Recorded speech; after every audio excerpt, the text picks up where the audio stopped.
ठीक है चलिए। मैं क्या इंग्लिश में समझाती हूँ क्या? बायोटेक्नोलॉजी में, हाँ बायोटेक्नोलॉजी में थोड़ा सा है, इसीलिए बोल रही थी कि पहले से आना करके बस इतना रहेगा। ये सब लिखा हुआ है तुम लोग का, तुम लोग लिखे होगे तो जितने लोग आए थे, ठीक है। तो बायोटेक्नोलॉजी किससे डिराइव्ड है? बायोलॉजी और टेक्नोलॉजी से, मतलब बायोलॉजिकल एजेंट भी रहेगा और क्या रहेगा इसमें, हाँ टेक्नोलॉजी का यूज होगा, यानी कि हम इसकी हाइब्रिड बना सकते हैं, ये रहेगा। तो सबसे पहला डेफिनेशन जो है वो यूरोपियन फेडरेशन ऑफ बायोटेक्नोलॉजी ने दिया था। तो जो डेफिनेशन था वो सारे यानी कि ट्रेडिशनल और मॉडर्न व्यूज के थ्रू दिया गया था। तो डेफिनेशन जो था वो क्या था? Integration of natural science and organism, मतलब साइंस भी रहेगा और क्या रहेगा, ऑर्गेनिज्म का भी, दोनों का मेल रहेगा। और क्या रहेगा वो मॉलिक्यूलर और क्या रहेगा, एनालॉग्स रहेगा, प्रोडक्ट और सर्विसेज बना रहा है। मतलब दोनों को इंटीग्रेट करके वो प्रोडक्ट या सर्विसेज का फॉर्मेशन कर रहा है। तो उसको हम क्या बोलते हैं? बायोटेक्नोलॉजी बोल रहे हैं। तो थोड़ा देर में गायब हो गई क्या कहीं तो ईएफबी ने ये वाला दिया था। उसके बाद हम पढ़ते हैं इसमें क्या क्या चीजें हैं। जेनेटिक इंजीनियरिंग और दूसरा क्या रहेगा, बायो प्रोसेसिंग रहेगा। तो इसमें जो जैसे कि प्रिंसिपल्स क्या है, सबसे पहले तो जेनेटिक इंजीनियरिंग में क्या रहेगा, सबसे पहले क्या इसका मतलब क्या होता है कि डीएनए या आरएनए को बदलना किसी भी ऑर्गेनिज्म का। बायो प्रोसेसिंग का मतलब क्या होता है, सिर्फ और सिर्फ डिजायर्ड माइक्रोब्स को ग्रो करवाने के लिए स्टेराइल कंडीशंस का प्रोवाइड करवाना। स्टेराइल मतलब जहां दूसरे और माइक्रोब ग्रो नहीं करेंगे, हम उसको पूरी तरीके से इथेनॉल से इसको वाइप कर देंगे पूरा, मतलब कंटामिनेशन नहीं रहेगा। और इसमें क्या रहेगा, होस्ट जो है वो फिनोटाइपिकली भी मॉडिफाई हो रहा है, और इसमें क्या रहेगा, ये कंटामिनेशन नहीं करेगा दूसरे कोई भी माइक्रोब, यानी कि प्रोटेक्शन रहेगा पूरा प्रोडक्ट का। इसके बाद नेक्स्ट क्या देखते हैं हम लोग, यहाँ से मेन स्टार्ट किए थे। तो डीएनए मॉलिक्यूल जो है वो क्या हो रहा है, यहाँ पर देखो ये एक क्लोनिंग वेक्टर है। वेक्टर में हम फॉरेन डीएनए डाल रहे हैं। तो ये क्या करता है, ये दोनों यहाँ पर इसको कट कौन करेगा, हाँ रिस्ट्रिक्शन एंडोन्यूक्लियस। फिर ये क्या करेगा, इसको ज्वाइन करेगा, फॉरेन डीएनए को कौन करता है, ये लाइगेज करेगा, जिससे क्या फॉर्म होता है, रिकॉम्बिनेंट डीएनए का फॉर्मेशन हो रहा है, मतलब नए जेनेटिक कॉम्बिनेशन का फॉर्मेशन हो रहा है यहाँ पर। उसके बाद इसमें स्टेप्स क्या क्या थे, सबसे पहला रिकॉम्बिनेंट डीएनए टेक्नोलॉजी का पहला क्या था, जो भी डिजायर्ड कैरेक्टरिस्टिक का डीएनए है उसे क्या करना पड़ेगा, आइसोलेट करना पड़ेगा। आइसोलेट करने के बाद हम क्या करेंगे, उसको इंटीग्रेट करेंगे वेक्टर के साथ। ठीक है, तो वेक्टर के साथ देखेंगे। फिर थर्ड प्रोसेस में क्या है, डिजायर्ड डीएनए को कहां पर हम लिंक करवाते हैं, जो पीबीआर 322 पढ़े थे उसमें जो ओराई वाला पार्ट था, यानी कि ओरिजिन ऑफ रेप्लिकेशन, वहां पर जाके इसको लिंक करवाते हैं। फिर वो क्या होता है, उसके साथ लिंक हो जाएगा।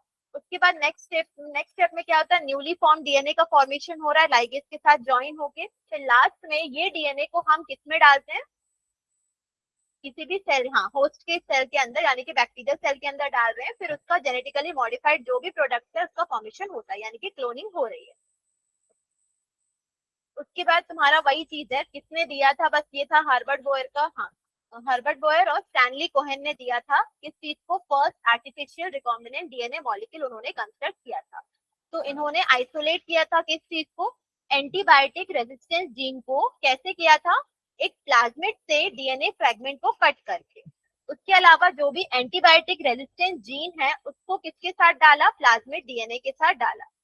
ये समझना अच्छे से कि क्या हो रहा है करके। तो सबसे पहला क्या हो रहा है, उन्होंने क्या किया था, आइसोलेट किया था किस चीज को, एंटीबायोटिक रेजिस्टेंस जीन को, किससे, डीएनए के फ्रेगमेंट को कट करके। उसके बाद क्या, किससे कट किए थे, प्लाज्मिड से कट किए थे। उसके बाद यही जो एंटीबायोटिक रेजिस्टेंस जीन है उसको किसके साथ इंटीग्रेट किए थे, प्लाज्मिड डीएनए के साथ इंटीग्रेट किए थे। तो ये इसको बनाने का तरीका था उसका। उसके बाद उन्होंने gene of antibiotic resistance, gene of antibiotic resistance कौन सा रहता है, एम्पिसिलिन और टेट्रासाइक्लिन, जो भी सेलेक्टेबल मार्कर्स है वो रहेगा फ्रॉम अ प्लाज्मिड। फिर किसकी मदद से करेंगे वो, रेस्ट्रिक्शन एंजाइम की मदद से। और प्लाज्मिड किसके, साल्मोनेला टाइफेरियम के, मतलब किसी भी बैक्टीरिया की ज्वाइन कर दे रहे हैं। तो ये पहला वही रहेगा, आर्टिफिशियल रिकॉम्बिनेंट डीएनए का जो फॉर्मेशन हो रहा है, आर्टिफिशियल कौन कर रहा था, उसका नाम याद रखना, नाम क्या है, कोहेन और बोयर का रहेगा। तो जो न्यूली फॉर्म डीएनए रहेगा इसमें क्या रहेगा, उसी को हम क्या बोल रहे हैं यहाँ पर, रिकॉम्बिनेंट डीएनए बोल रहे हैं। प्लाज्मिड जो है साल्मोनेला टाइफेरियम का, जीन किसका, एंटीबायोटिक रेजिस्टेंस जीन का, वो वेक्टर की तरह एक्ट कर रहा है, उसको हम ट्रांसफर कर रहे हैं कौन से बैक्टीरिया में, ई कोलाई। अब यही प्लाज्मिड जो है वो रेप्लिकेट होगा ई कोलाई में, किसकी मदद से होगा? एंजाइम डीएनए पॉलीमरेज की मदद से वो होगा। रेप्लिकेशन के लिए हम लोग डीएनए पॉलीमरेज कौन सा पढ़े हैं, नाम क्या था लास्ट क्लास में जो पढ़े थे? पीसीआर में? वो नहीं पढ़ा है, पीसीआर में आया नहीं था वो पीसीआर में। हाँ वहाँ लिखा है डायग्राम में, टैग पॉलीमरेज याद है, थर्मस एक्वेटिकस, तो वो डीएनए पॉलीमरेज रहता है, ठीक है। तो वही हेल्प करेगा किसके लिए? मल्टीपल कॉपीज बनाने के लिए। अब आइसोलेशन देखो, स्टेप एक एक करके देखते हैं। सबसे पहला क्या रहता है? Isolation of DNA. उसके बाद क्या होता है? फ्रेगमेंटेशन होगा। कौन करेगा? रिस्ट्रिक्शन एंडोन्यूक्लियस कर रहा है। उसके बाद डीएनए डिजायर्ड वाले को निकाल रहे हैं। उसके बाद क्या करेंगे? लाइगेशन करेंगे, फिर रिकॉम्बिनेंट डीएनए को होस्ट में डालेंगे, फिर उसके क्या बनाएंगे? जो भी डिजायर्ड प्रोटीन है एक्सट्रैक्ट करेंगे और मल्टीपल बनाएंगे। इसका कल्चर कर रहे हैं, मेन इसका ये रहेगा। अब सबसे पहला हम आइसोलेशन देखते हैं। आइसोलेशन कैसे हुआ था? प्रणब बताएगा। आइसोलेशन डीएनए का, हाँ निकालना कैसे, प्रैक्टिकल कर लिए? हाँ इसको सेपरेट करना है, किससे? सेल से और दूसरे मैक्रोमोलिक्यूल से, फिर उसको क्या करना रहेगा? प्यूरिफाई करना रहेगा। तो सेल को कट करेंगे तो सबसे पहले उससे क्या करना पड़ेगा? लाइस यानी कि मारना पड़ेगा पूरी तरीके उसको। और जो भी एंजाइम्स रहेगा वो कौन सा रहेगा? बैक्टीरियल सेल के लिए लाइसोजाइम रहेगा, फंगल सेल के लिए क्या रहेगा? काइटिनेज, और प्लांट सेल के लिए क्या रहेगा? उसके बाद नेक्स्ट हम क्या करते हैं? डीएनए रिमूव करते हैं सेल से, ठीक है। सेपरेट करेंगे किससे? आरएनए प्रोटीन दूसरे मैक्रोमोलिक्यूल से। कैसे? वो एंजाइम्स डाल के। उसके बाद आरएनए को रिमूव किससे करते हैं? राइबोन्यूक्लियस से। प्रोटीन्स को रिमूव कैसे करते हैं? प्रोटीएसेस से। उसके बाद चिल्ड इथेनॉल को ऐड करते हैं, जो भी सॉल्युबल डीएनए रहेगा। उसके बाद इसको प्यूरिफाई करेंगे और डीएनए प्रेसिपिटेट हो जाएगा बाहर।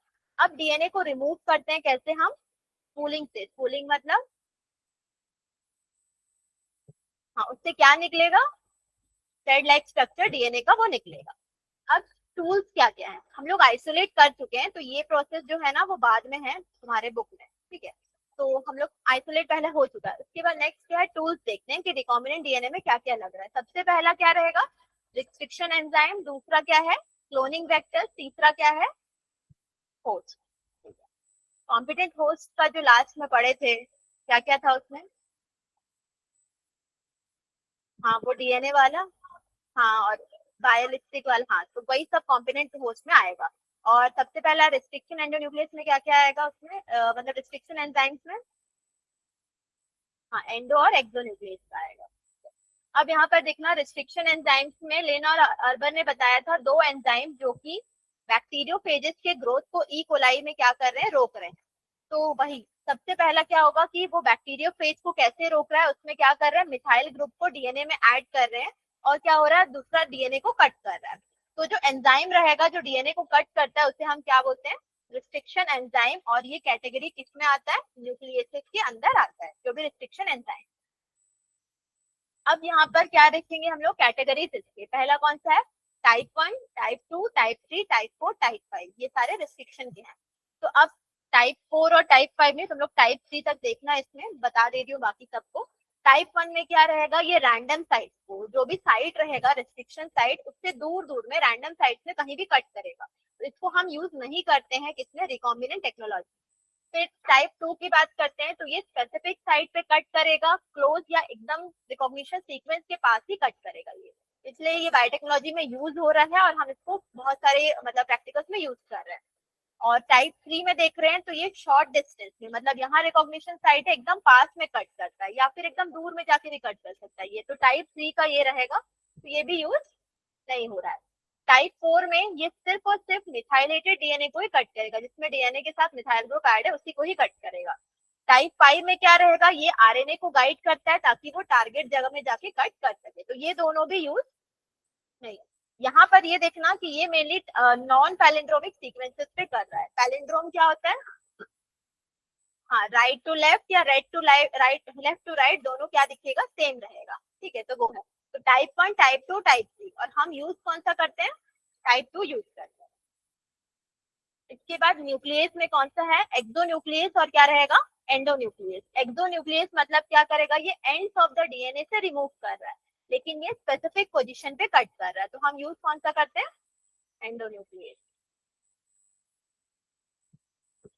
हाँ, और टाइप्स ऑफ रेस्ट्रिक्शन एंजाइम पूछ सकता है, तो टाइप 1 टाइप 2 टाइप 3 लिखना है उसमें, ये रहेगा। उसके बाद रिस्ट्रिक्शन एंजाइम मेनली क्या कर रहा है, लोकेशन देख रहा है डीएनए स्ट्रैंड में जहाँ पे उसको कट करना है, फिर डीएनए स्ट्रैंड क्या मतलब जो भी उसमें रिकॉग्नाइज होगा और स्पेसिफिक साइट में कट करेगा, तो जैसे कि जो स्पेसिफिक साइट होता है उसको हम क्या बोलते हैं, रिकॉग्निशन सीक्वेंस बोलते हैं। उसके अलावा ये जो रिकॉग्निशन सीक्वेंस है यूजुअली ये क्या रहते हैं, पैलिंड्रोमिक रहेगा। पैलिंड्रोमिक मतलब मलयालम फिर से, अच्छा डीएनए का पैलिंड्रोम क्या रहेगा, इसका क्या रहेगा, पैलिंड्रोम, पैलिंड्रोम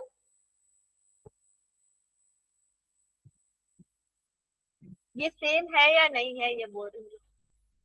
नहीं है, हाँ, तो पैलिंड्रोम का देखना तुम लोग, जैसे ए टी, ठीक है, क्या बोलते हैं ए टी, ऐसे पैलिंड्रोम जाएगा वैसे देखते रहना है, ठीक है।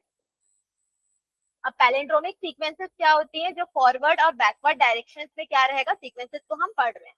तो रिस्ट्रिक्शन एंजाइम क्या करता है, स्ट्रैंड ऑफ डीएनए को little away from the centre cut करेगा, किसके बीच में, न्यूक्लियोटाइड सीक्वेंस के बीच में, जो भी एटी जीसी जिसके बीच में भी कट करना होगा। इससे क्या बन जाएगा, सिंगल अनपेयर्ड बन जाएगा, ठीक है। मतलब ये तुम्हारा डीएनए रहेगा, ये दोनों साइड से रहेगा, जब यहाँ कट करेगा तो ये एक सिंगल सिंगल यहाँ बन जाएगा।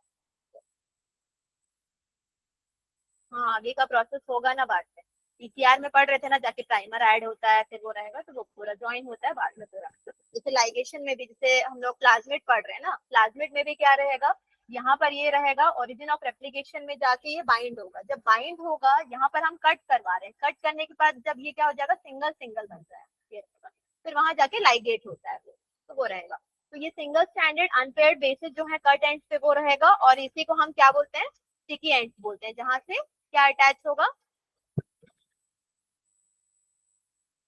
फॉरेन डीएनए जो भी रहेगा वहां पे जाके अटैच होगा। तो यहाँ पर वही है, तो यहाँ पर देखो ये वेक्टर डीएनए है, ये फॉरेन डीएनए का है, जब ये कट हो रहा है किसके प्रेजेंस में, eco R one. Eco R one क्या है, एंजाइम है, रिस्ट्रिक्शन एंजाइम है। ई फॉर, हाँ C O for R, R Y 13 strain है, वो रफ स्ट्रेन रहेगा, और वन क्या रहेगा, हाँ आइसोलेशन के हिसाब से। अब यहाँ पर क्या रहेगा, इसको कट किए तो ये स्टिकी एंड बन गया, अब ये दोनों क्या करेंगे, ज्वाइन होकर रिकॉम्बिनेंट डीएनए का फॉर्मेशन कर रहे हैं, ठीक है। तो ये पूरा इसी का प्रोसेस रहेगा। तो यहाँ पर स्टिकी एंड्स में कौन सा बॉन्डिंग होगा, हाइड्रोजन बॉन्डिंग होगा उनके कॉम्प्लीमेंट्री पार्ट के साथ, जो भी डिजायर्ड डीएनए का है, और जो भी रिस्ट्रिक्शन एंजाइम रहेगा यहाँ पर सेम एंजाइम रहेगा, जो इसको कट कर रहा है वो इसको भी कट करेगा। इसके बाद नॉमेनक्लेचर वही एंजाइम्स का, तो क्या क्या चीज था, सबसे पहला ई स्टिरिचिया, उसके बाद सीओ का क्या रहेगा, स्पीशीज उसका, आर रिप्रेजेंट द स्ट्रेन, यहाँ आर वाई 13 ऑफ बैक्टीरिया, और यहाँ पर क्या था, वन मतलब क्या था, इसमें एंजाइम सबसे पहले जो इकोलाई से निकला था वो। और भी बहुत सारे एंजाइम के नाम है, जैसे कि बैम एच वन है, साल एच वन है, ये सब तुम लोग पीबीआर 322 के डायग्राम में देखे होगे, उसमें पीबीआर 322 के डायग्राम में है ये, ठीक है। क्या फुल फॉर्म वैसे नहीं आता, लेकिन कहीं कहीं पर तुम्हारे ऑब्जेक्टिव में पूछ सकते हैं, वैसे वो नहीं है, मतलब इतना ज्यादा नहीं है, लेकिन जानना जरूरी है क्योंकि तुम्हारे सिर्फ उतने ही पोर्शन में वो दिया हुआ है, पीबीआर 322 के पोर्शन में दिया हुआ है। तो इसका क्या रहेगा, बीए याद रखना किसके लिए है, बैसिलस के लिए है। यहाँ पर एस ए एल है, यहाँ पर क्या रहेगा, स्ट्रेप्टोमाइसिस एल्बस के लिए, ये दोनों मिक्स होके एस स्ट्रेप्टोमाइसिस के लिए है, एल्बस का एल है। पीएसटी वन जो है वो प्रोविडेंशिया स्वाटी का है ये, तो पी जो रहेगा प्रोविडेंशिया का है, और एस टी जो रहेगा वो स्वाटी का है।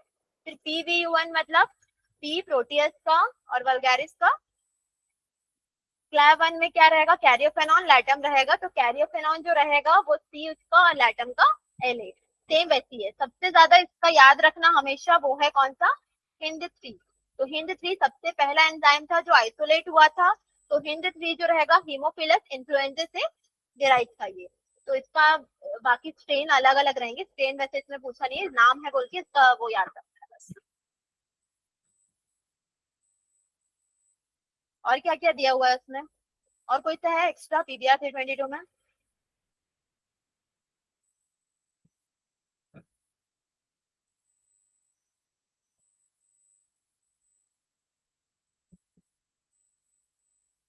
अब नेक्स्ट क्या देखते हैं हम लोग? डीएनए आइसोलेट होने के बाद हम देखेंगे इसका सेपरेशन करना, किस चीज को? डीएनए फ्रेगमेंट्स को। तो डीएनए फ्रेगमेंट्स को, उसका सेपरेशन ऑफ डीएनए आरएनए या प्रोटीन फ्रेगमेंट्स को under the presence of electric field, उससे हम जेल इलेक्ट्रोफोरेसिस बोल रहे हैं। अब डीएनए को सेपरेट जो है किस हिसाब से करते हैं? साइज के हिसाब से, और डिजायर्ड डीएनए फ्रेगमेंट हमें मिल जाता है, सेपरेट हो जाता है। तो मटेरियल्स क्या क्या चाहिए उसके लिए? जो भी डिजायर्ड डीएनए है वो अगारोस जेल चाहिए, या फिर जेल प्लेट, या इथिडियम ब्रोमाइड जेल। और भी यूज हो सकता है, पॉलीएक्रिलामाइड जेल भी यूज हो सकता है वहां पर। तो इसका प्रिंसिपल याद रखना, सबसे पहला इसका क्या रहेगा? डीएनए क्या रहता है? तो ये कहाँ मूव करेगा? हाँ, एनोड की तरफ मूव करेगा under the influence of electric field. तो इसका प्रिंसिपल अच्छे से याद रखना कि क्या काम करता है इलेक्ट्रोफोरेसिस। और इलेक्ट्रोफोरेसिस जो है वो किसमें होगा? जेल मैट्रिक्स में होगा। तो यहाँ पर जेल इलेक्ट्रोफोरेसिस का यहाँ पर क्या है? कैथोड है, उसके पास क्या प्रेजेंट होती है? वेल्स प्रेजेंट होती है, जहां पे हम लोग डीएनए को पोर कर रहे हैं। ठीक है, उसके बाद वो क्या करता है? एनोड यानी कि डीएनए नेगेटिवली चार्ज है, तो फास्टर यानी कि स्मॉल फ्रैगमेंट जो है वो फास्टर मूव करेंगे, किसकी तरफ? एनोड की तरफ मूव करेंगे, पॉजिटिव। तो स्मॉलेस्ट वाला ही कहाँ जाएगा? एनोड की तरफ। ये सारे पूरे क्या रहेंगे? डीएनए बैंड हैं। ये पावर सप्लाई प्रोवाइड होगा, तो ये पूरा किसमें हो रहा है? जेल इलेक्ट्रोफोरेसिस हो रहा है। ब्लू कलर, ऑरेंज कलर दोनों शो होता है। ऑरेंज मेनली रहेगा, एथिडियम ब्रोमाइड डालेंगे तो वो रहेगा। तो उसमें देखना सबसे पहला प्रोसेस, बेल्स में हम क्या डाल रहे हैं? डीएनए रिस्ट्रिक्शन एंजाइम, और क्या है? Ethidium bromide. ये सारी चीजें यूज हो रही है। पहले क्या कर रहे हैं? इलेक्ट्रिक फील्ड के प्रेजेंस में डीएनए फ्रेगमेंट जो है वो कट हो रहा है। उसके बाद नेगेटिवली डीएनए कहाँ मूव हो रहा है? एनोड की तरफ मूव हो रहा है। अब लार्ज जो है वो कहाँ पर प्रेजेंट है? वेल्स की तरफ प्रेजेंट है, और स्मॉल वाले जो है वो दूर में है, एनोड की तरफ है। और उसके बाद ऑरेंज कलर बैंड हमें दिखते हैं जब हम स्टेन करते हैं एथिडियम ब्रोमाइड से और यूवी लाइट के प्रेजेंस में, तो वो क्या हो जाएगा? ऑरेंज कलर का बैंड दिखेगा। उसके बाद सेपरेट बैंड जो है उसको हम कट कर लेते हैं, बाहर निकालते हैं, एक्सट्रैक्ट करते हैं जेल से। उस प्रोसेस को हम क्या बोलते हैं? इल्यूशन बोलते हैं। जो एनोड की तरफ रहेंगे वो स्मॉलर फ्रेगमेंट्स रहेंगे ना, क्योंकि स्मॉलर वाला जल्दी मूव करेगा, तो वो हेल्पफुल रहेगा ज्यादा किसके लिए? हमारे डीएनए, सॉरी उसके लिए, रिकॉम्बिनेंट डीएनए टेक्नोलॉजी के लिए ज्यादा हेल्पफुल रहेगा, क्योंकि वो जल्दी मूव कर पा रहा है। ठीक है, लेकिन एकदम धीरे धीरे धीरे धीरे जो करेगा वो स्टिक हो जाएगा वहां पर जाके, तो वो प्रोसेस पूरा नहीं कर पाएगा। तो इसीलिए जब हम लोग भी जेल इलेक्ट्रोफोरेसिस करते हैं ना, तो उसमें क्या रहता है? हम लोग भी पूरा करने के बाद उसको डायरेक्टली देख लेते हैं। ठीक है, यूवी रेस की प्रेजेंस में दिखता है अच्छे से वो। यूवी रेस की प्रेजेंस में दिखेगा कि स्मॉलर बैंड किस तरफ है और लार्जर बैंड किस तरफ है, तो वो बाद में प्रैक्टिकल में हो जाता है। नहीं, 11th 12th में नहीं प्रैक्टिकल इसका। कुछ अच्छा नहीं है मतलब? क्वेश्चन देखो इसका।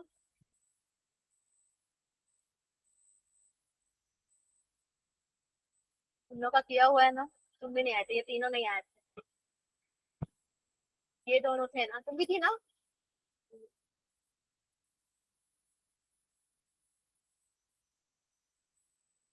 इसको आता है ना? I5? हाँ, मतलब फर्स्ट एनोड एंड कौन सा है? 5 है। पर ये एस है। हम्म, उसके बाद सेकंड स्मॉलेस्ट या लाइटेस्ट डीएनए स्ट्रैंड कौन सा है? आर है। अगर उस जेल इल्यूशन क्या है? State the importance of elution. Elution क्या है?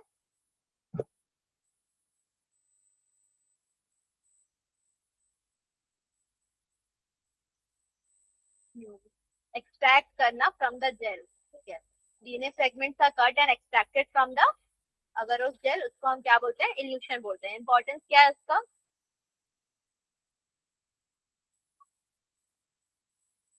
हाँ, ताकि वो हम रिकॉम्बिनेंट डीएनए के फॉर्मेशन के लिए, उसकी फॉर्मेशन के लिए डिजायर्ड डीएनए हमें मिल जाएगा, तो उसका इंपॉर्टेंस वही रहेगा।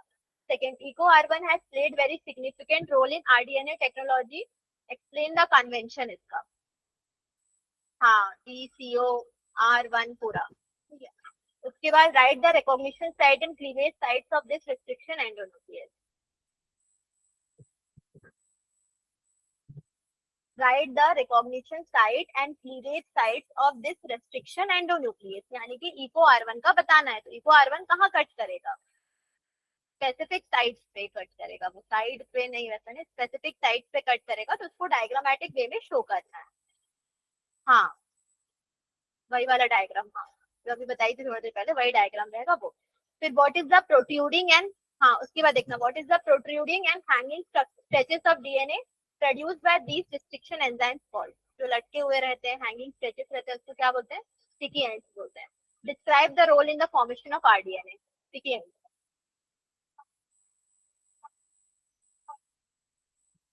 बॉन्डिंग भी बताना, हाइड्रोजन बॉन्डिंग रहेगा, कॉम्प्लीमेंट्री बेस पेयर के साथ बाइंड होंगे करके। वो नहीं सीखी थी क्योंकि उस दिन पढ़ाई नहीं थी ना उसको। क्या? मैं वही तो बोली कि उसको मैं नहीं पढ़ाई थी आरडीएनए पूरा टेक्नोलॉजी को, तो उसकी बेसिस पे वो क्वेश्चन था, तो नहीं डाली थी।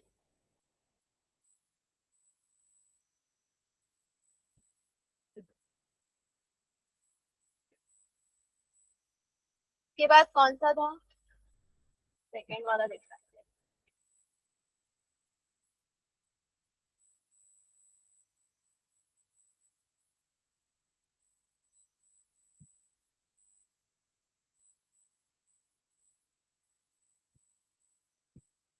फिजिक्स पर, हाँ वो फिजिक्स में महारत हासिल करेगा। तो मॉलिक्यूलर बेसिस को कब क्लियर करोगे ये बताओ? चल रहा है बस। क्लोनिंग वेक्टर था ना।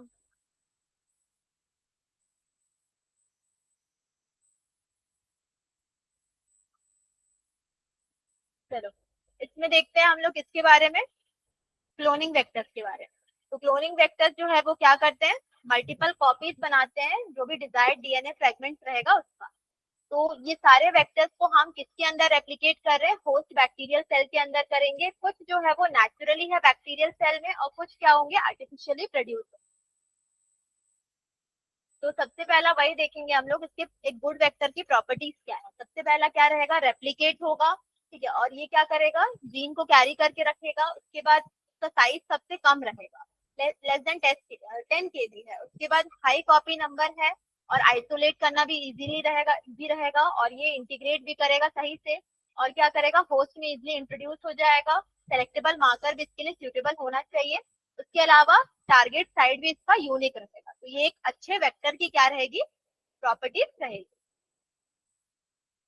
तो अब देखना सबसे पहले क्या रहेगा, कैरेक्टरिस्टिक फीचर में वेक्टर की बात हो रही है। तो वेक्टर मतलब क्या करेगा ये?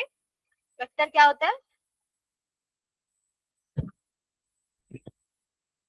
हाँ, तो यानी कि इसके पास क्या होती है? रेप्लिकेट करने की एबिलिटी होती है सेल के अंदर। उसके बाद इसको हम इंसर्ट करेंगे फॉरेन डीएनए के साथ, किसके लिए? क्लोनिंग के लिए। अब सबसे पहला इसमें रीजन देखते हैं, ओरिजिन ऑफ रेप्लिकेशन वाला जो रीजन रहेगा इसका। जो पीबीआर 322 का है उसमें भी डायग्राम जो दिया हुआ है, ठीक है, इसमें सबसे यहाँ पर क्या है? ओरिजिन ऑफ रेप्लिकेशन है। इसमें तीन चीजें होती हैं, origin of replication, selectable marker, और तीसरा क्लोनिंग साइट होता है। तो ओरिजिन ऑफ रेप्लिकेशन ये क्या है? सेलेक्टेबल मार्कर्स है, बाकी क्या रहेगा? क्लोनिंग साइट, जहाँ पर रिस्ट्रिक्शन एंजाइम प्रेजेंट रहती है। तो ओराई मतलब, हाँ ओरिजिन ऑफ रेप्लिकेशन रहेगा। तो प्लाज्मिड का काम क्या रहेगा इसमें हम देखते हैं। ये प्लाज्मिड जो है वो सबसे ज्यादा यूज क्लोनिंग वेक्टर्स रहते हैं ये, और ये सर्कुलर रहेगा, मतलब सर्कुलर डबल स्टैंडर्ड रहेगा ये मेनली। और प्लाज्मिड होता क्या है याद रखना, ये एक एक्स्ट्रा क्रोमोसोमल मटेरियल होता है, किसके अंदर? बैक्टीरिया के अंदर। इसका डेफिनेशन पूछेगा तो इसमें लिखना वही है कि ये क्या है? Extra chromosomal material in the bacterial cell. तो ये मेनली क्या रहेंगे? सेल्फ रेप्लिकेट करेंगे, 1 और 2 कॉपीज बनाएंगे। उसके बाद साइज जो है इसका कितना है? 1 to 200 बेस पेयर। प्लाज्मिड जो है वो दो टाइप के हैं, सिंगल कॉपी और क्या रहेगा? मल्टीपल कॉपी रहेगा। सिंगल कॉपी में क्या रहेगा? 1 प्लाज्मिड पर होस्ट, ठीक है। मल्टीपल में क्या रहेगा? लार्ज नंबर इनसाइड द, मतलब ज्यादा रहेगा उसमें। प्लाज्मिक वेक्टर आइसोलेट कहाँ से हो रहा है? बैक्टीरियल सेल से, क्योंकि वो एक्स्ट्रा क्रोमोसोमल वहीं से निकलेगा। अब फॉरेन डीएनए जो भी डिजायर्ड कैरेक्टरिस्टिक्स को रख रहा है किसी भी कैरेक्टरिस्टिक्स के लिए, उसको हम किसके साथ कर रहे हैं, डीएनए वेक्टर के साथ, फिर उसको ज्वाइन कर दे रहे हैं। तो इससे न्यूली फॉर्म क्या बन जाता है, रिकॉम्बिनेंट डीएनए, फिर इसको हम इंसर्ट कर रहे हैं। हाँ, ये तुम्हारा वही डायग्राम है सेम, इसमें अलग अलग क्या रहेंगे, ये रिस्ट्रिक्शन एंजाइम्स के साइट्स हैं पूरे, और पीबीआर 322 एम्पिसिलिन और टेट्रासाइक्लिन दोनों क्या है, सेलेक्टेबल मार्कर्स हैं।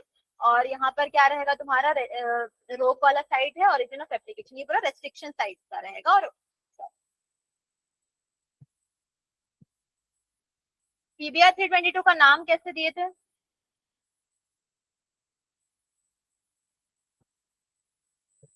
साइंटिस्ट का नाम था बॉलिवर रोड्रिग्स वाला। पहला ओरिजिन ऑफ रेप्लिकेशन मतलब क्या रहेगा, जहां से क्या रहे, ये कहां पर प्रेजेंट है, वेक्टर के ऊपर प्रेजेंट रहेगा, जहां से मेन क्या स्टार्ट होता है, रेप्लिकेशन स्टार्ट होगा। तो डिजायर्ड फॉरेन डीएनए जो भी आइसोलेट हो रहा है वो कहां पर इंटीग्रेट होगा, ओरिजिन ऑफ रेप्लिकेशन में या उसके पास होगा, वो याद रखना, और वो रेप्लिकेट करेगा उसी में। तो मेन उसका काम वही रहेगा, और ये मेन क्या करता है, कॉपी नंबर को कंट्रोल करेगा, क्योंकि बहुत सारे अगर ओरिजिन ऑफ रेप्लिकेशन रहेंगे तो क्या करेगा, हर जगह से अटैच हो जाएगा, तो हमें डिजायर्ड डीएनए भी नहीं मिल पाएगा, और क्या होगा, कॉपी नंबर कम होगा। तो रिस्ट्रिक्शन साइट्स नेक्स्ट क्या रहेंगे, जो भी रिस्ट्रिक्शन साइट मतलब क्या रहेगा, जो भी एक रिकॉग्निशन साइट होना जरूरी है, एक से ज्यादा भी है लेकिन रिकॉग्निशन साइट होना जरूरी है। और मोर देन अगर वन प्रेजेंट है पर्टिकुलर एंजाइम के लिए, तो वो डीएनए के लिए बहुत ज्यादा डिफिकल्ट हो जाएगा, और वो डिफरेंट पोजीशंस में कट करना शुरू कर देगा। के बाद नेक्स्ट ये इंपॉर्टेंट था, क्या था, सेलेक्टेबल मार्कर्स। तो वेक्टर्स के पास क्या होना है, सेलेक्टेबल मार्कर्स का फंक्शन क्या रहेगा, आइडेंटिफाई करना और एलिमिनेट करना, किसको, नॉन रिकॉम्बिनेंट्स या नॉन ट्रांसफॉर्मेंट्स को, ट्रांसफॉर्मेंट्स और रिकॉम्बिनेंट्स से। अब ट्रांसफॉर्मेशन क्या होता है, जिसमें पीस ऑफ डीएनए को इंट्रोड्यूस कर रहे हैं बैक्टीरिया में, जो ग्रिफिथ का प्रिंसिपल था ट्रांसफॉर्मेशन का, वो भी यही था ना, ठीक है, तो वही रहेगा। तो अब जीन जो एनकोडिंग जो रेजिस्टेंस जीन्स रहती हैं, जैसे एंटीबायोटिक्स हैं जितने भी, एम्पिसिलिन, टेट्रासाइक्लिन, क्लोरामफेनिकोल, कैनामाइसिन, ये सारे क्या हैं, सेलेक्टेबल मार्कर्स। हाँ, इसमें देखना इसका मॉलिक्यूलर वेट भी क्या रहेगा, कम रहेगा, और site for different restriction enzymes, मतलब बहुत सारे इसके क्या प्रेजेंट होंगे, रिस्ट्रिक्शन एंजाइम्स प्रेजेंट होंगे, अगर डिफरेंट डिफरेंट है तो, क्योंकि उसमें है ना PBU1, HIM3 सब चीजें। अब अलग अलग टाइप्स के क्या है, क्लोनिंग वेक्टर्स हैं, तुम्हारे बुक में कौन सा दिया है, PBR 322 बस। पेज लैम्डा एक होता है, ठीक है, कॉस्मिड है, ट्रांसपोजॉन्स हैं, प्लाज्मिड्स हैं, प्लाज्मिड जो हम पढ़ रहे हैं, ईस्ट आर्टिफिशियल क्रोमोसोम जो था वो भी क्या है, क्लोनिंग वेक्टर है, बैक्टीरियल आर्टिफिशियल भी शटल वेक्टर, और प्लाज्मिड जितने भी है, टीआई प्लाज्मिड और PBR 322, टीआई भी पढ़ चुके हैं और PBR 322 भी पढ़ चुके हैं।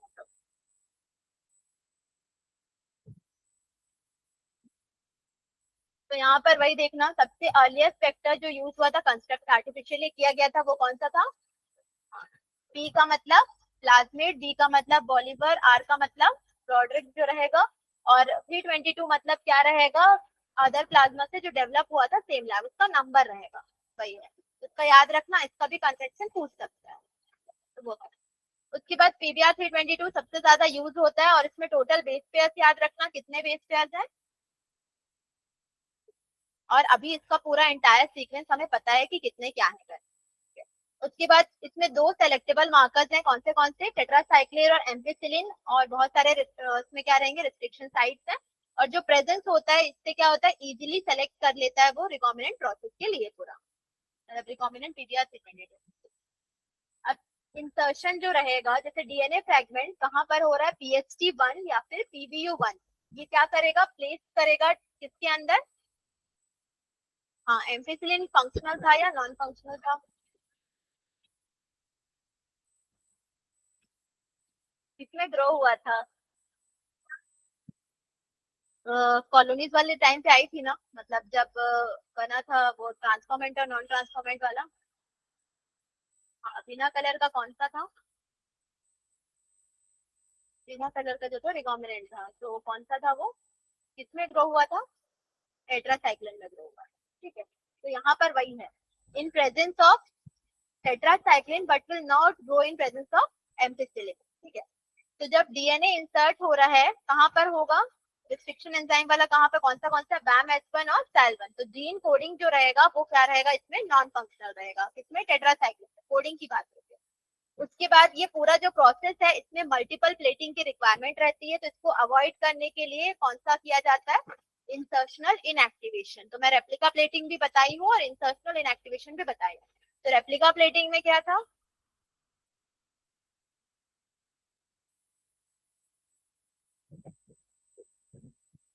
एक मास्टर प्लेट होता है जिसमें ग्रो कर रहा है, ठीक है। उसके बाद उसको हम ब्लॉक में डाल रहे हैं या स्टेराइल वाले कंडीशन में। उसके बाद क्या कर रहे हैं, उसको इसमें प्रेस कर रहे हैं। अब उसको क्या करेंगे, इन कॉलोनीज को हम अलग अलग प्लेट्स में ट्रांसफर करेंगे। सिर्फ दो ही नहीं रहता, बहुत सारे प्लेट्स में करेंगे, इसलिए बहुत चीजों की जरूरत पड़ती है, तो इसलिए यूज नहीं करते हैं। ठीक है, उसके बाद इसको इंक्यूबेट करते हैं। जब इंक्यूबेट करेंगे तो क्या होगा, एम्पिसिलिन रेजिस्टेंस कॉलोनी यहाँ पर ग्रो हो रहा है, मतलब यहाँ पर ट्रांसफॉर्मेंट ग्रो हो रहा है, और यहाँ पर ट्रांसफॉर्मेंट ग्रो नहीं हो रहा है। और अब समझना कि क्या हो रहा है यहाँ पर, आइडेंटिफिकेशन जब पढ़ते हैं हम लोग, हाँ दोनों में रहेंगे, लेकिन कलर जो है कलर के हिसाब से रहेगा वो। लेकिन उसको कलर जो प्रोवाइड हो रहा है, ब्लू कलर जो रहेगा वो किसके लिए रहेगा, इसकी वजह से है, वो बीटा गैलेक्टोसाइडिस की वजह से है वो, ठीक है। बीटा गैलेक्टोसाइडिस का काम क्या है, लैकोप्रोन में काम क्या था,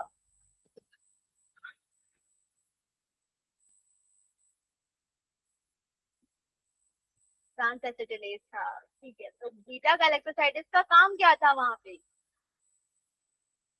हाँ किसको ब्रेक कर रहा था, हाँ तो वही मेन काम रहेगा इसका, ठीक है। तो इसमें भी वही काम रहता है, तो ब्रेक करने के बाद ही वही रहेगा। तो रिकॉम्बिनेंट डीएनए मॉलिक्यूल को हम वेक्टर में डाल दिए, उसके बाद वेक्टर को किसके अंदर डाल दिए, बैक्टीरियल सेल के अंदर डाल दिए। ये आइसोलेट करना जरूरी है ट्रांसफॉर्मेंट को किससे, नॉन ट्रांसफॉर्मेंट से। तो इसको हम कैसे करेंगे, बैक्टीरियल सेल को जो है ग्रो करवाएंगे किसमें, एंटीबॉडीज में, और इससे हमें हेल्प मिल जाएगा, ट्रांसफॉर्मर्स अलग हो जाएंगे और नॉन ट्रांसफॉर्मेंट जो है वो अलग हो जाएंगे। जैसे ना हम लोग प्रैक्टिकल जब करते थे तो प्लेट्स जब बनाते हैं ना, जैसे ये पूरा क्या रहेगा, पेट्री प्लेट में हम अगार जेल से पूरा उसको वो कर लेते थे। उसके बाद उसमें ना इकोलाई का सस्पेंशन डाल देते, इकोलाई का सस्पेंशन डालेंगे, सस्पेंशन मतलब लिक्विड फॉर्म में जो रहेगा वो पूरा बन जाएगा। उसके बाद ना छोटे छोटे ना एंटीबायोटिक्स के वो आते हैं, प्लेट्स आते हैं, प्लेट्स बोल सकते हैं, और क्या वो रहेगा, टैबलेट जैसा रहता है। तो एंटीबायोटिक्स उसमें यहाँ पर डालेंगे हम लोग, ऐसे एंटीबायोटिक्स डाल देते हैं इकोलाई के सस्पेंशन के ऊपर। तब इंक्यूबेट करने के बाद हमको दिखता है कि आसपास जो है, जैसे इसमें मैं डाल दी एम्पिसिलिन डाल दी, इसमें टेट्रासाइक्लिन डाल दी, इसमें कैनामाइसिन डाल दी, अलग अलग में डाल दी, एंटीबायोटिक सब अलग अलग है। अब आसपास जिसके क्या हो रहा है, ग्रो नहीं कर रहा है, वहां दिखेगा ग्रो नहीं कर रहा है करके क्लियर दिखेगा पूरा, इसका मतलब वो क्या रहेगा कि वो रेजिस्टेंस नहीं है उससे, और ग्रो कर गया मतलब वो रेजिस्टेंट है, मतलब काम नहीं करेगा एंटीबायोटिक। जैसे तुम लोग टेस्ट वगैरह देते हैं ना, ब्लड कल्चर का या फिर यूरिन कल्चर करवाते हैं, दो अलग अलग होते हैं। तो कल्चर में हमें पता चलता है कि कौन से माइक्रो ऑर्गेनिज्म ग्रो कर रहे हैं और कौन से ग्रो नहीं कर रहे हैं, और कौन सा एंटीबायोटिक काम कर रहा है कौन सा नहीं कर रहा है। कुछ 10-15 पर्टिकुलर एंटीबायोटिक जो मेडिसिन देते हैं, उस हिसाब से उसका क्या लिखते हैं हम लोग, ये प्रेजेंट है इसमें नहीं है। तो ये पूरा किसमें हो रहा है, अभी बैक्टीरियल इकोलाई में हो रहा है, वो नॉर्मल वेक्टर के साथ ही हो रहा है। तो इसमें मेनली याद रखना कौन सा रेप्लिका प्लेटिंग से यूज कर रहे हैं। तो रेप्लिका प्लेटिंग इंसर्शनल इनएक्टिवेशन में क्या था, ये क्वेश्चन देख लो, ये नहीं, ये वाला,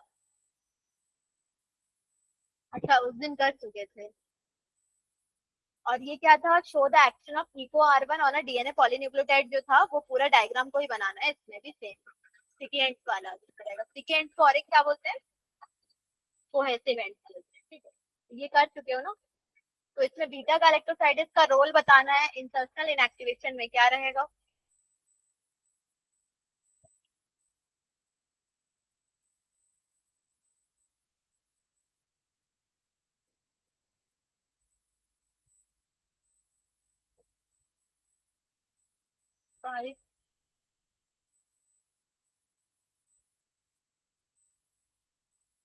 तो में क्या क्या था, कॉम्पिटेंट होस्ट का था उस, मतलब वो था शायद तुम लोग का, अलग अलग टाइप का मैं एक्स्ट्रा बताई थी जो, पेजमिड वेक्टर, कॉस्मिड वेक्टर, वो याद है, CBR 322 याद है ना बस। ना हुआ तो।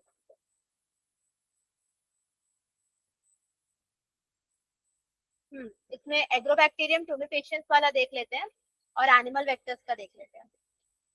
तो पहले था, अच्छा मैंने तुम लोगों को ट्रांसपोजॉन्स के बारे में बताया था ना, याद है ना? ट्रांसपोजॉन्स क्या होते हैं? जंपिंग जीन्स होते हैं। ये क्या करते हैं?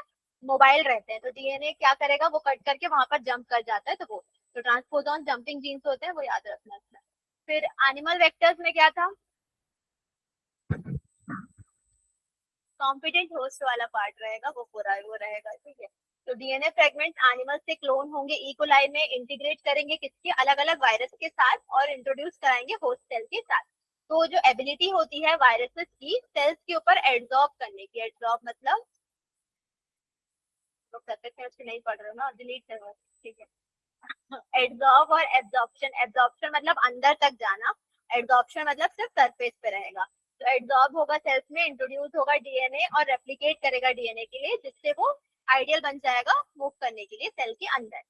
अब एडिनो वायरस और पैपिलोमा वायरस ये यूज करते हैं ताकि हम जीन्स को क्लोन कर सके मैमल्स में, मैमलियन सेल्स। अब रेट्रोवायरस क्या है? डिसआर्म्ड होता है किससे? उसके हार्मफुल डीएनए से, जैसे कि मैं अभी पैथोजन वाला भी बोली थी लास्ट में, तो वो था। उसको प्लेस करते हैं हम डिजायर्ड डीएनए फ्रेगमेंट में, फिर उसको होस्ट के साथ इंटीग्रेट करते हैं। प्लांट वेक्टर में क्या था? एग्रोबैक्टीरियम ट्यूनिफिशियंस का था। इसका अच्छे से समझना है क्योंकि इसका क्वेश्चन आता है। तो टीआई और आरआई दो चीज थे, तो टीआई जो रहेगा वो किसका है? एग्रोबैक्टीरियम ट्यूमिफेशियन का है, और दूसरा वाला एग्रोबैक्टीरियम राइजोजिन्स का है। तो ट्यूमर इंड्यूसिंग प्लाज्मिड बोलते हैं टीआई को। अब इसमें इसका प्लाज्मिड का साइज कितना है? 200 केबी इसका साइड है, साइज है। और प्रोसेस जो रहेगा इसका वो क्या रहेगा, किसकी वजह से रहेगा? स्मॉल पार्ट ऑफ टीआई को हम किस में डालेंगे? प्लांट सेल में डालेंगे। अब डीएनए सीक्वेंस को हम क्या बोलेंगे? ट्रांसफर डीएनए यानी कि टीडीएनए। अब इसके बाद ये रीजन जो रहेगा, जो विर रीजन रहता है इसमें वायरस वाला, तो वो क्या करता है? ट्रांसफर करता है टीडीएनए को किसमें? Plant cell. कोई डिसीज हो गया है अगर, ठीक है, जैसे ट्यूमर इंड्यूसिंग एग्रोबैक्टीरियम ट्यूबिफिशियंस मेनली क्या रहेगा, कोई डिसीज अगर हो गया है तो हम क्या करते हैं, उसमें पुट करेंगे, इसको पुट करने के बाद वो डिसीज खत्म हो जाती है किसी भी प्लांट सेल में अगर हो रहा है। तो ये एप्लीकेशन में हम पढ़ेंगे क्राउन गॉल डिसीज जो रहेगा उसके बारे में। तो एग्रोबैक्टीरियम ट्यूबिफिशियंस क्या प्रोड्यूस कर रहा है? नाइट्रोजनस कंपाउंड, जिसको हम क्या बोल रहे हैं? ओपाइंस बोल रहे हैं मेन उसका। ऑक्टोपाइंस और क्या रहेगा? नोपाइलिन जो रहेगा वो रहेगा। और इसको प्लाज्मिड यूज करते हैं किसके लिए? कार्बन और नाइट्रोजन सोर्स के लिए। सोर्सेस याद रखना कि सोर्स कौन सा यूज करते हैं करके। और बाकी उसका क्या रहेगा? दूसरा भी एग्रोपाइन रहेगा किसका? राइजोजिन्स का। वो दोनों का अलग है, ओपाइंस और एक का। तो ये याद रखना, टीआई प्लाज्मिड का डायग्राम बनाया हो, एक बार बना लो उसको। हाँ, अगर डीआई प्लाज्मिड का पूछेगा पूरा तो उसका डायग्राम बनाना। अरे तुम लोग बस वो लिख लो ना कि कहाँ पर कौन सा रीजन है।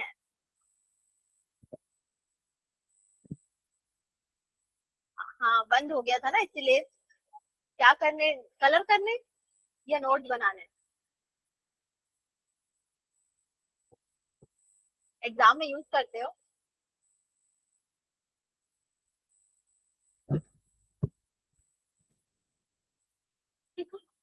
ये अलग।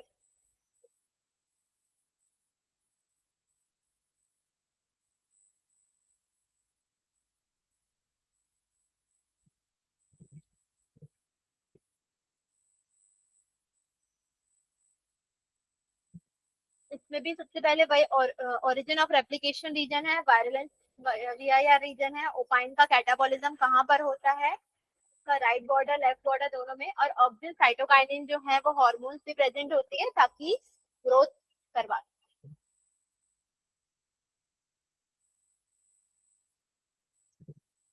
हाँ, सेम तो है, ओरिजिन ऑफ रेप्लिकेशन वाला तो वहीं से शुरू होगा। और ऑक्सिन साइटोकाइनिन तो तुम लोग को याद होना चाहिए।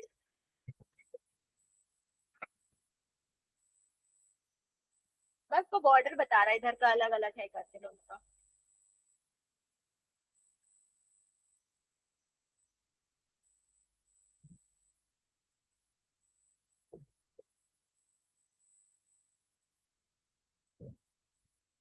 तो वाला, तो वाला।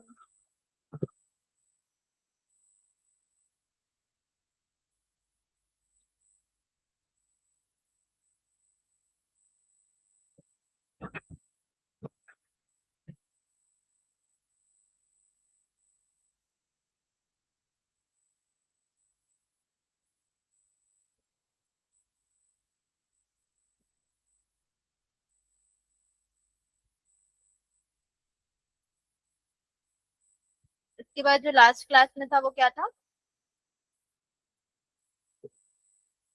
Competent host.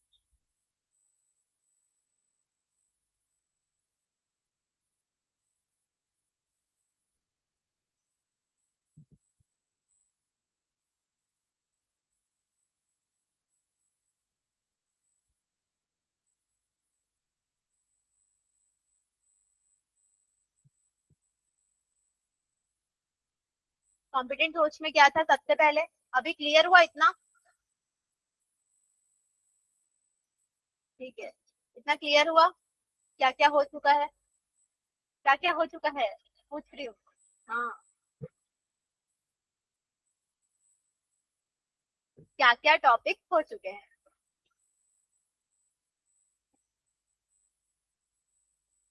वो बाद में, अभी रुको, या अभी तक का, आज अभी तक का।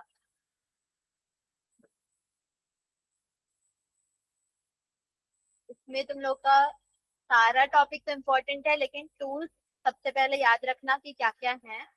उसके बाद कन्वेंशन पीबीआर का भी और इको आर वन का भी। और ये तुम्हारा सेलेक्टेबल मार्कर का, जो कि इंसर्शनल इनएक्टिवेशन वाला भी, और ये भी। कौन सा? रेप्लिका प्लेटिंग, दोनों चीज। कॉम्पिटेंट होस्ट में सबसे पहला क्या है? वेक्टर मेडिएटेड जीन ट्रांसफर रहेगा। तो इसमें रिकॉम्बिनेंट डीएनए को किसके अंदर डालना है? सेल के अंदर डालना है। तो इसके लिए हम को क्या, मतलब किसके सेल कौन सा रहेगा? बैक्टीरिया, एनिमल, प्लांट, कोई सा। अब डीएनए क्या है? हाइड्रोफिलिक है, तो वो किससे पास नहीं हो सकता? मेम्ब्रेन से पास नहीं हो सकता। तो बैक्टीरियल सेल को हम किसके साथ ट्रीट करवाते हैं? कैल्शियम आयंस के साथ हाई कंसेंट्रेशन पे, ताकि मेम्ब्रेन जो है वो इंटेक कर सके किसको? डीएनए को। अब ये सेल्स को इंक्यूबेट करते हैं आइस बाथ में, और हीट ट्रीटमेंट दिया जाता है। फिर से उसको आइस बाथ में डालेंगे तो उसका टेम्परेचर कितना रहता है? 42 डिग्री सेल्सियस रहता है। और ये क्या करता है? हेल्प करता है बैक्टीरिया को क्या करने के लिए? डीएनए इंटेक करने के लिए। तो ये प्रोसेस जो रहेगा, जैसे हीट शॉक ट्रीटमेंट बोलते हैं, वो इसीलिए किया जाता है ताकि जल्दी वो अपने अंदर डीएनए को इंटेक करे। इसके बाद नेक्स्ट क्या था? Direct gene transfer. इसमें क्या करेंगे हम लोग? डायरेक्टली इंजेक्ट कर देंगे या कुछ भी डायरेक्टली अलग प्रोसीजर से करेंगे। तो स्पॉन्टेनियस अपटेक ऑफ डीएनए मतलब जल्दी जो है प्लांट या एनिमल सेल में वो कम होता है, तुरंत नहीं होता है। तो इसको अलग अलग तरीके से हम इंक्रीज करवाते हैं ताकि हो जाए। तो पहला chemical, electroporation, biolistic, micro injection, और क्या रहेगा? मैक्रो, और एक क्या रहेगा? लाइपोफेक्शन रहेगा। तो सबसे पहला केमिकल में क्या हुआ था? भूल गए? पॉलीइथाइलिन ग्लाइकोल है, पॉलीविनाइल ग्लाइकोल है। ये क्या कर रहा है? इनटेक ऑफ डीएनए को। हाँ, तो किसके अंदर? प्लांट सेल के अंदर। तो जो प्लांट प्रोटोप्लास्ट है उसको हम किसके अंदर रखते हैं? मैग्नीशियम प्लस रीजन के अंदर रखते हैं, जिससे क्या होगा? जो भी प्लाज्मिड डीएनए है उसको ऐड किया जाता है डिजायर्ड जीन के साथ। अब इसके बाद जो पॉलीइथाइलिन ग्लाइकोल है उसको ऐड करते हैं। अब पीएच को मेंटेन करते हैं कितने में? 8। तो उसके बाद फिर उनको फिर वही हीट ट्रीटमेंट दिया जाता है सेम टेम्परेचर पे, जिससे क्या हो जाएगा? डीएनए ऐड हो जाएगा। तो इसमें क्या क्या चीजें इंपॉर्टेंट है? इसको कहाँ डाला जाता है? मैग्नीशियम 2+ के रीजन में डाला जाता है। उसमें क्या था? कैल्शियम था। और इसमें उसके बाद पॉलीइथाइलिन ग्लाइकोल, इसी वजह से इसका नाम बदल जा, मतलब केमिकल मेथड के अंदर आ जाता है। ठीक है। उसके बाद इससे फ्रीक्वेंसी बढ़ जाती है उसका। अब नेक्स्ट क्या रहेगा? कुछ टाइम के बाद, इसका इंक्यूबेशन के बाद ये सारा रेड्यूस होने लगता है। पॉलीइथाइलिन ग्लाइकोल इसके अंदर से रेड्यूस होने लगेगा, जो भी प्लेट रहेगा उसके अंदर से। तो फिर उसमें क्या आयंस डालते हैं हम लोग? कैल्शियम आयंस डालेंगे, जिससे क्या हो जाएगी? उसकी फ्रीक्वेंसी फिर से क्या हो जाएगी? बढ़ जाएगी। उसके बाद नेक्स्ट कौन सा था? इलेक्ट्रोपोरेशन। तो इलेक्ट्रोपोरेशन में क्या होता है? इलेक्ट्रिक इम्पल्स के प्रेजेंस में होगा, जो कि किस चीज को इंक्रीज कर रहा है? फोर्स को प्लाज्मा लेमा में। वहीं आ गया फिर से, प्लाज्मा लेमा क्या है? सेल का जो जंक्शन रहता है, ठीक है, वहां पर जो लिक्विड प्रेजेंट है वहां पर, उसको हम प्लाज्मा लेमा बोल रहे हैं। तो उसमें फोर्स बनना शुरू हो जाता है, मतलब सेल वॉल में हो जाएगा। ठीक है। तो सेल वॉल में होगा, जिससे क्या होगा? डीएनए इंटेक होगा। तो जो प्लांट प्रोटोप्लास्ट है वो आयनिक मीडियम में डाल रहे हैं हम लोग, जिसमें क्या रहेगा? रिकॉम्बिनेंट प्लाज्मिड रहेगा। अब ये जो मिक्सचर है वो किसके इसमें रहेगा? वोल्टेज के इसमें। और ये क्या करेगा? डीएनए को इंटेक कर लेगा। तो दो तरीके का है इलेक्ट्रोपोरेशन। पहला लो वोल्टेज में भी हो रहा है और हाई वोल्टेज में भी, डिपेंड करेगा कि क्या है, करके एनिमल से प्लांट से जो भी रहेगा उसके हिसाब से रहेगा ये। अब इलेक्ट्रोपोरेशन जो है वो प्लांट सेल्स में ज्यादातर यूज किया जाता है। उसके अलावा इसमें क्या हो रहा है, टोबैको, पेटूनिया, मेज, राइस, इन सब चीजों में यूज किया जाता है ज्यादातर। उसके बाद कौन सा है, बायोलिस्टिक या जीन गन रहेगा।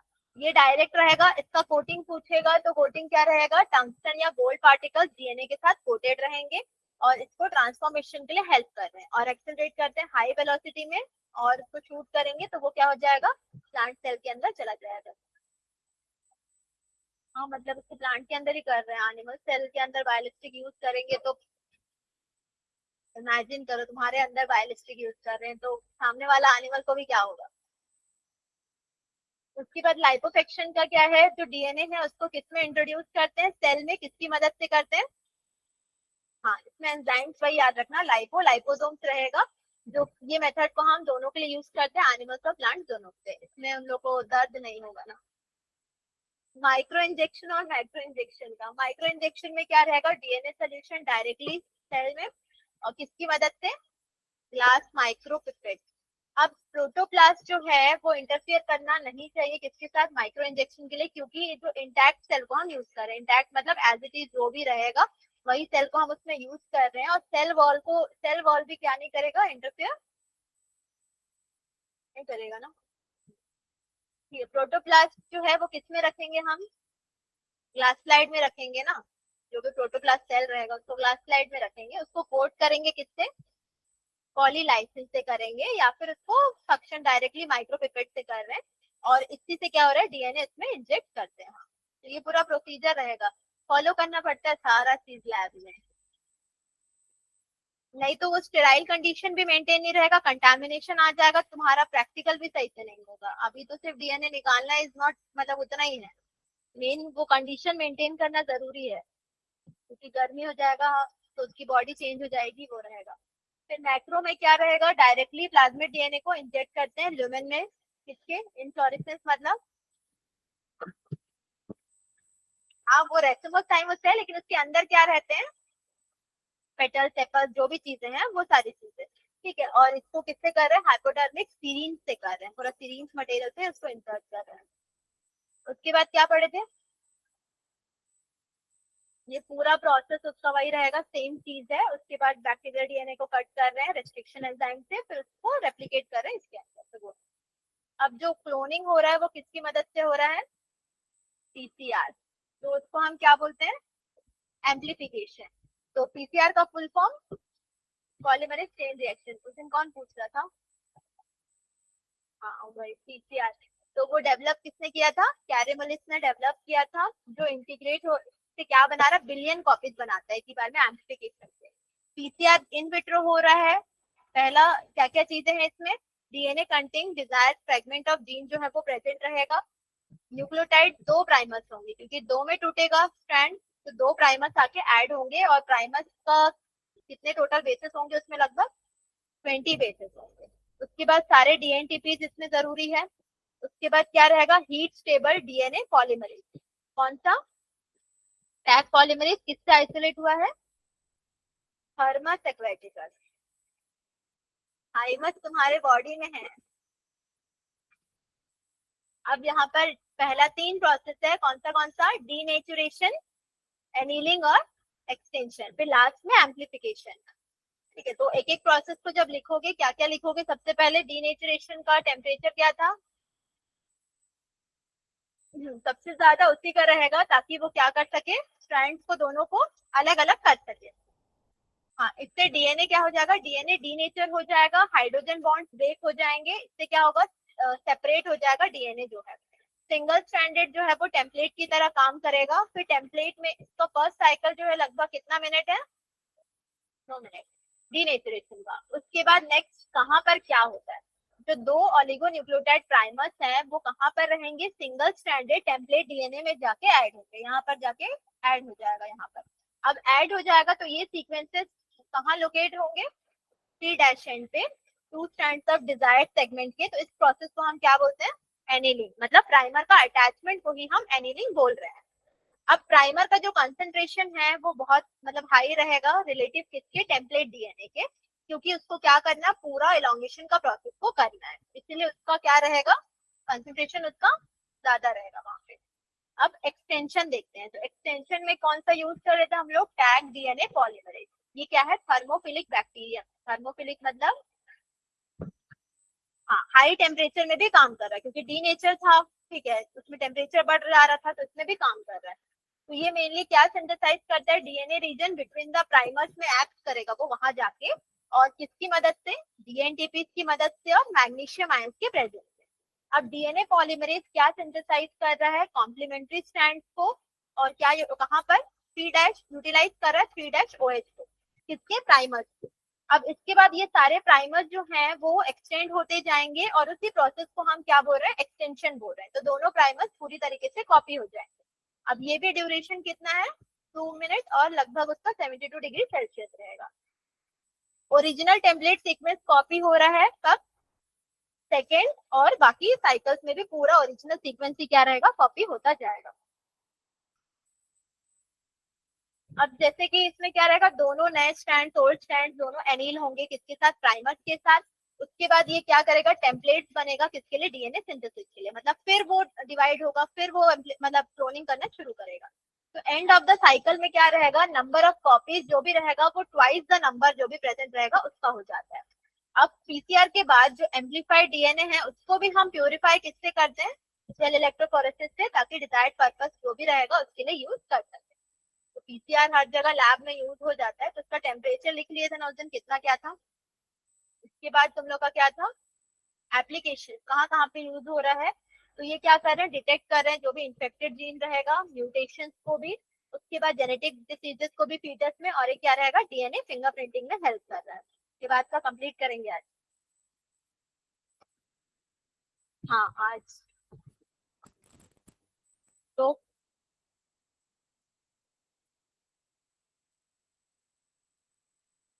अरे ज्यादा टाइम नहीं लगेगा, 15 मिनट में हो जाएगा।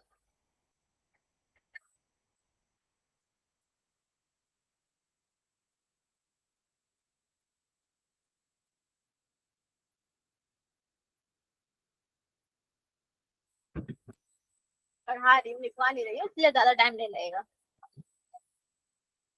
हाँ उसके बाद लिखवाऊंगी, और क्वेश्चन लिखवाऊंगी और क्वेश्चंस भी इसका। क्या कर रहे हो,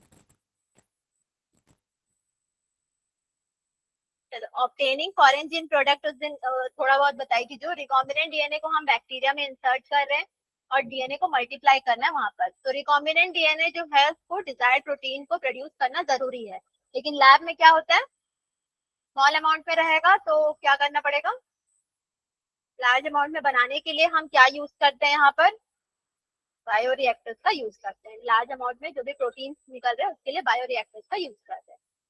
तो वही याद रखना है इसमें। तो बायोरिएक्टर्स या फिर हम उसको क्या बोलते हैं, फर्मेंटर्स बोलते हैं। तो ये ऐसे वेसल्स होती है जिसमें रॉ मटेरियल्स जो भी रहेगा बायोलॉजिकली उसको कन्वर्ट करेंगे किसकी मदद से, माइक्रोब, प्लांट या एनिमल सेल से, तो उसे हम क्या बोलेंगे, बायोरिएक्टर्स। तो ये क्या है, मेनली लार्ज वेसल्स। अब बायोरिएक्टर्स जो है वो क्या होगा, इरेटेड भी हो सकता है। इरेटेड मतलब उसमें एयर का प्रेजेंस। फिर state for mixing of the media, मतलब उसको हम रोटेट करवा रहे हैं। फिर इसको हम क्या कर सकते हैं, कंटामिनेशन फ्री भी बना सकते हैं कुछ चीजों को डाल के उसमें, और रिप्लेसमेंट कर सकते हैं कुछ यूज मीडिया का। तो दो में मतलब मोस्ट कॉमनली यूज जो बायोरिएक्टर है वो कौन सा है, स्टीरिंग टाइप का। हम दो टाइप का पढ़ते हैं, सिंपल स्टेड और क्या पढ़ते हैं, फास्ट स्टेड। दोनों डायग्राम उसका है। सबसे पहले कौन सा पढ़ते हैं, सिंपल स्टेट डायग्राम का। तो ये जो है वो सिंपल टाइप का है, और इसमें मेनली देख रहे हो ब्लेंडर होगा जो भी है उसमें क्या कर रहा है, मिक्स कर रहा है पूरा। और ये सिलेंड्रिकल है, इसमें क्या रहेगा, कंटेंट्स को मिक्स करेगा ये, और ये जो है वो मेंटेन करेगा टेम्परेचर पीएच को। तो इसका डायग्राम बनाना आता है, डायग्राम इंपॉर्टेंट है इसका। तो इसके डायग्राम में क्या क्या चीजें हैं, सबसे पहले यहाँ मोटर दिया हुआ है, यहाँ पर क्या लगा रहता है, पीएच कंट्रोल के लिए एसिड बेस जो भी डालना है वो है। फोम ब्रेकर, भाग बन जाएगा तो उसको ब्रेक करने के लिए भी जरूरी है, वो रहेगा। स्टीम भी है, स्टेरिलाइजेशन के लिए इंपॉर्टेंट है, क्योंकि हाई टेम्परेचर डालते जाएंगे तो फिर माइक्रो मतलब ग्रो करना बंद होता जाएगा, तो वो है। कल्चर ब्रॉथ, इसके अंदर कल्चर ब्रॉथ मतलब जो प्रोटीन है जो हमें ग्रो करवाना है, डालना है, वो है। फ्लैट ब्लेडेड इम्पेलर प्रेजेंट होता है रोटेशन के लिए इसमें, और यहाँ पर स्टेराइल एयर यानी कि इरेटेड भी रहेगा ये। उसके बाद कौन सा है, पार्ट्स स्टेट टैंक बायोरिएक्टर। इसमें एयर सप्लाई होता है किस फॉर्म में, यहाँ पर बबल्स दिख रहे होंगे तो उस फॉर्म में रहेगा। फर्मेंटेशन जो हो रहा है, फर्मेंटेशन मतलब एनारोबिक, हाँ, तो एनारोबिक मतलब एब्सेंस ऑफ ऑक्सीजन। तो ये मेनली यही हो रहा है, फर्मेंटेशन इसमें हो रहा है। दो टाइप के फर्मेंटेशन हो रहे हैं, एक होता है बैच और दूसरा होता है कंटिन्यूअस। बैच मतलब एक सिंगल बैच लेंगे उसी से निकाल देंगे, हाँ। कंटिन्यूअस मतलब चलता रहेगा, उसके बीच में और डालेंगे प्रोटीन निकलता जाएगा, और डालेंगे प्रोटीन निकलता जाएगा, वो है। तो बैच फर्मेंटेशन में रॉ मटेरियल जो है वो क्लोज चेम्बर में डाल रहे हैं, क्योंकि उसमें और डालना नहीं है हमें, तो क्लोज में डाल रहे हैं। तो ये रहेगा, जैसे फर्मेंटेशन स्टार्ट हो जाएगा जितना पार्टिकल्स है उसमें उसी का ही निकलेगा बस। कंटिन्यूअस में न्यूट्रिएंट्स और रॉ मटेरियल्स को बार बार ऐड करते जाएंगे, जिससे प्रोडक्ट्स जो है वो रिमूव होता जाएगा, जिससे बनता जाएगा। तो ये दोनों में यही डिफरेंस है। इसमें वही देखना यहाँ पर क्या रहेगा, इससे सरफेस एरिया ऑक्सीजन ट्रांसफर का बढ़ जाएगा यहाँ पर। और ये भी सेम इसमें क्या रहेगा, रोटेशन होता रहेगा, नीचे वाला जो रोलर मोटर रहेगा वो क्या होगा, रोटेट होगा, और इसमें क्या बनेंगे, एयर बबल्स का फॉर्मेशन होगा। तो एयर बबल्स रहते हैं वो किसके रहेंगे, ऑक्सीजन के, ठीक है।